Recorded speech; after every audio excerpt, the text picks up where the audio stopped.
కోవూరులోని గుమ్మల దిబ్బలో ఓ బాలిక మృతి చెందడంతో ప్రసన్న అన్న అందుబాటులో లేకపోవడం వలన ఆయన కోరిక మేరకు తాను లోకల్ పార్టీ నాయకులు కలిసి బాలిక కుటుంబ సభ్యులను పరామర్శించడం జరిగింది. ఆ సమయంలో టీడీపీ నాయకులు మమ్మల్ని అడ్డుకునే ప్రయత్నం చేశారు. కొందరు మీడియా ఛానళ్ల వాళ్లు అడిగిన ప్రశ్నలకు మాత్రమే సమాధానం చెప్పడం జరిగిందని, ఎక్కడ తాను ప్రెస్ మీట్లు పెట్టలేదని, ఫోక్సో చట్టాన్ని ఉల్లంఘించడం గాని, ఆ బాలిక పేరును వెల్లడించలేదని మాజీ మంత్రి కాకాని గోవర్ధన్ రెడ్డి స్పష్టం చేశారు. ఆ ఘటనకు సంబంధించి శుక్రవారం కాకాని నెల్లూరు రూరల్ డీఎస్పీ కార్యాలయంకు విచారణకు హాజరయ్యారు. విచారణ అనంతరం ఆయన మీడియాతో మాట్లాడారు. తనకంటే ముందే టీడీపీ నాయకులు ఈ ఘటనపై అనేక ప్రకటనలు చేశారని, గంజాయి మత్తులో అఘాయిత్యాలకు పాల్పడుతున్నారని ప్రకటించారని, వాళ్లను విడిచిపెట్టి వాళ్లతో సంబంధం లేకుండా నాకు మాత్రమే పోలీసులు నోటీసులు ఇచ్చారని మండిపడ్డారు. ఇటువంటి దుర్ఘటనలు, సంఘటనలు ఎన్నడూ చూడలేదని, అలాగే ఏనాడైనా నాయకుల ఇళ్లపై దాడులు జరిగాయా అని ప్రశ్నించారు. మేము ప్రజల్లో ఉండేటటువంటి వాళ్లమని, అధికారంలో ఉన్నా ప్రతిపక్షంలో ఉన్నా ప్రజల్లోనే ఉండేవాళ్లమని, విచారణకు వచ్చే సమయంలో మాతో ఎవరు రాకూడదని, ఎవర్ని తీసుకురావద్దని ఆదేశించడం దుర్మార్గమన్నారు. ఈ జిల్లాలో ప్రతిపక్షం అనేది లేకుండా ఉందని, పోలీసులే ఆ పాత్ర పోషిస్తున్నారని, అంటే రేపు మేము ఎన్నికల్లో పోటీ చెయ్యాలా వద్దా అని కూడా పోలీసులే నిర్ణయించేలా ఉన్నారంటూ ఎద్దేవా చేశారు. పోలీసుల తీరుపై కాకాని మండిపడ్డారు. పలు ఆరోపణలు చేశారు. దురదృష్టకరమైన కూటమి ప్రభుత్వం అంటూ ధ్వజమెత్తారు. ఈ కార్యక్రమంలో కాకానితో పాటు ప్రసన్నకుమార్ రెడ్డి కూడా ఉన్నారు. ఇటీవల గుమ్మల దెబ్బ కాలనీలో ఒక మైనర్ బాలిక మీద అఘాయిత్యం జరిగింది. దానికి సంబంధించి ఆ తర్వాత ఆ బాలిక మృతి చెందడం, ఆ రోజు ప్రసన్న అన్న అందుబాటులో లేకపోవడం, సమీప బంధువుకు సంబంధించినటువంటి ఆయన చనిపోవడంతో ఆ కార్యక్రమంలో పాల్గొనవలసి ఉన్నందున ఆయన కోరిక మీదటగా నేను అక్కడ ఉన్నటువంటి స్థానికంగా ఉన్నటువంటి వైఎస్ఆర్ కాంగ్రెస్ పార్టీ నాయకులు కలిసి ఆ కుటుంబాన్ని పరామర్శించడానికి అక్కడికి వెళ్ళడం జరిగింది. మేము వెళుతున్నటువంటి నేపథ్యంలో కొంతమంది తెలుగుదేశం పార్టీకి సంబంధించినటువంటి వాళ్ళు మమ్మల్ని అడ్డుకోవాలనేటువంటి ప్రయత్నం చేయడం, వేటిని మేము లెక్క చేయకుండా నేరుగా బాధిత కుటుంబాన్ని పరామర్శించి రావడం జరిగింది. ఎక్కడా కూడా పోక్సో చట్టం గురించి అవగాహన ఉన్నటువంటి వాళ్ళం, ఎక్కడా కూడా నేను కానీ ఆ తర్వాత వెళ్ళి పరామర్శించినటువంటి ప్రసన్న అన్న కానీ ఎప్పుడు కూడా ఆ బాలిక పేరు కానీ తల్లిదండ్రులు కానీ కొన్ని ఛానళ్ళు రాశాయి, బాలిక పేరు ఉటంకించారు, బాలిక తల్లిదండ్రుల గురించి మాట్లాడారు, దాని ద్వారా ఆ కుటుంబం తెలిసిందని చెప్పి నేను ఆ ఛానల్కి ఛాలెంజ్ విసురుతున్నా. ఎక్కడన్నా నా నోటికుండా ఆ బాలిక పేరు కానీ లేదా ఆ బాలిక తల్లిదండ్రుల పేరు కానీ లేదా వాళ్ళని గుర్తించేటువంటి అంశం కానీ మాట్లాడామా? కొన్ని ఛానళ్ళు ఏ విధంగా తయారయ్యారంటే పచ్చ కళ్ళజోళ్ళు పెట్టుకొని అంత పచ్చంగా కనపడుతుంది కాబట్టి పచ్చంగా చూపించేటువంటి ప్రయత్నం చేయడం తప్ప ఎక్కడన్నా ఎప్పుడూ మాట్లాడనటువంటి విషయాలు. కాబట్టి దాని మీద వెళ్ళాం. వాళ్ళ ఇంటి ముందు మాట్లాడలేదు, ఎక్కడా మాట్లాడలేదు, నేరుగా బయట వచ్చేసాం. అసలు ప్రెస్ మీటే పెట్టలేదు. నేను పోలీసులు కూడా అదే విషయం చెప్పాను, ప్రెస్ మీటే పెట్టలేదు.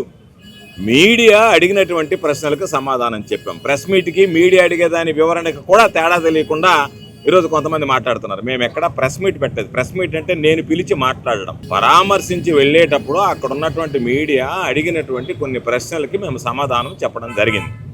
అయితే ఈరోజు మాకన్నా ముందు ఆ బాలికకు సంబంధించి చనిపోయిన వెంటనే ఎవరైతే అధికార పార్టీకి సంబంధించినటువంటి శాసనసభ్యురాలు ఉందో, అధికార పార్టీకి సంబంధించినటువంటి వక్ఫ్ బోర్డు చైర్మన్ ఉన్నారో, వీళ్ళు ముందుగానే స్టేట్మెంట్ ఇచ్చారు. గంజాయి మత్తులో ఇటువంటి అఘాయిత్యాలు జరుగుతున్నాయి కాబట్టి గంజాయి మత్తులో జరిగేటువంటి ఇటువంటి అఘాయిత్యాలకి త్వరలోనే మేము అన్ని రకాలైనటువంటి చర్యలు తీసుకుంటామని చెప్పడం జరిగింది. మేము దానిని ఆ రోజు ప్రశ్నించాం, ఈ రోజు ప్రశ్నిస్తున్నాం.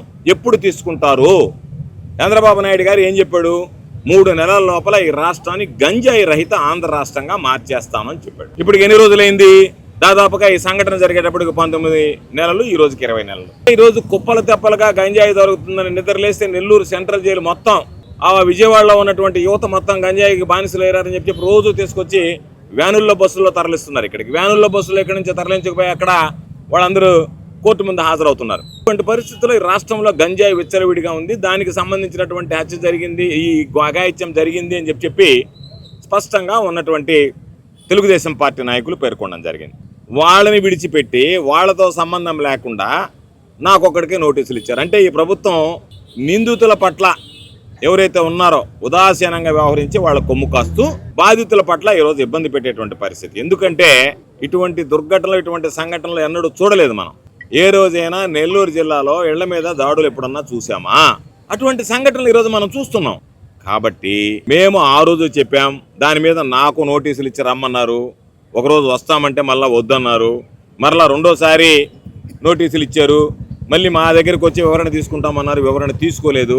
మరలా మొన్న రమ్మన్నారు 24వ తేదీ జగన్మోహన్ రెడ్డి గారి ప్రోగ్రాం. ఆ రోజు కొన్ని పనులు ఉండడంతో ఈరోజు వస్తామని చెప్పి 27వ తేదీ నేను ప్రసన్న మాతో పాటు మాకు సంబంధించినటువంటి వైఎస్ఆర్ కాంగ్రెస్ పార్టీ నాయకులు కార్యకర్తలు అందరం కలిసి రావడం జరిగింది. విచిత్రం ఏమిటంటే మేము ప్రజల్లో ఉండేటువంటి వాళ్ళం, ప్రజలతో మమేకమై ఉండేటువంటి వాళ్ళం.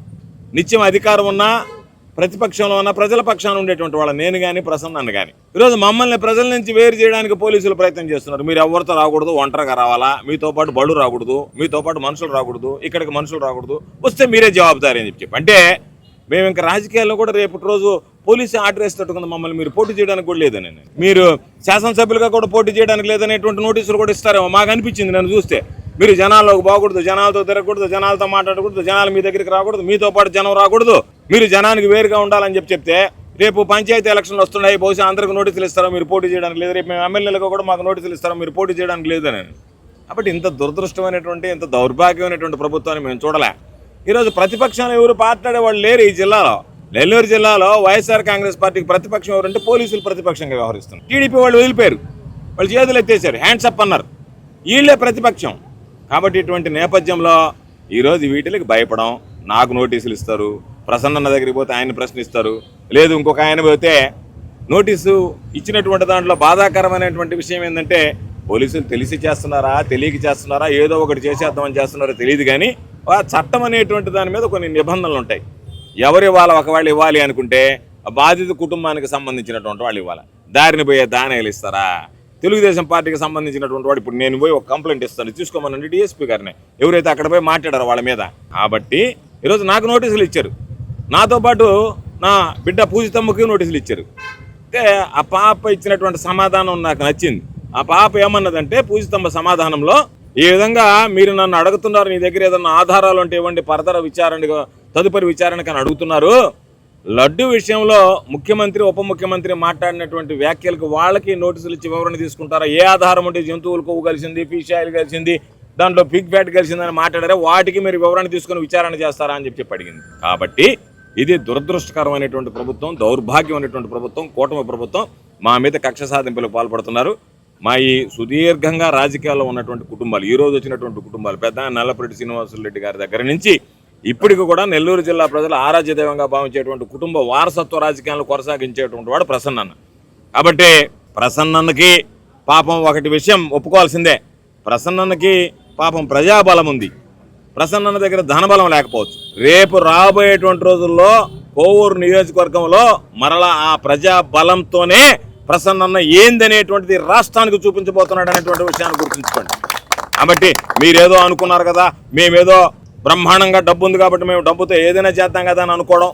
మీ నెల్లూరు చందన బ్రదర్స్ లో డిసెంబర్ 2 నుండి ప్రారంభం 30వ వార్షికోత్సవ వేడుకలు. 100% ఫ్రీ షాపింగ్ తో అంబరాన్నంటే వేడుకలు, ఆనందాన్ని నింపే ఆఫర్లు. మీరు కొన్నంత మొత్తానికి ఫ్రీ కూపన్స్ పొందండి. ప్రతి 1000 రూపాయల కొనుగోలుపై ఒక కూపన్ తగ్గింపు పొందండి. అన్ని రకాల వస్త్రాలపై అప్ టు 50% ఆఫ్. ప్రత్యేక కౌంటర్లలో 1+1, 1+2 మరియు కాంబో ఆఫర్స్. 399 రూపాయలకే 2 ఫ్యాన్సీ సారీస్, 1499 రూపాయలకే 2 దేవయాని పట్టు సారీస్, 699 రూపాయలకి 3 ట్రాన్సీ లెగ్గిన్స్, 1399 రూపాయలకే 2 పాటియాలా సెట్స్, 499 రూపాయలకే 5 బాయ్స్ షర్ట్స్ లేదా టీ షర్ట్స్, 399 రూపాయలకే 3 కాటన్ ఫ్రాక్స్, 999 రూపాయలకే 4 బాటిల్ టీ షర్ట్స్.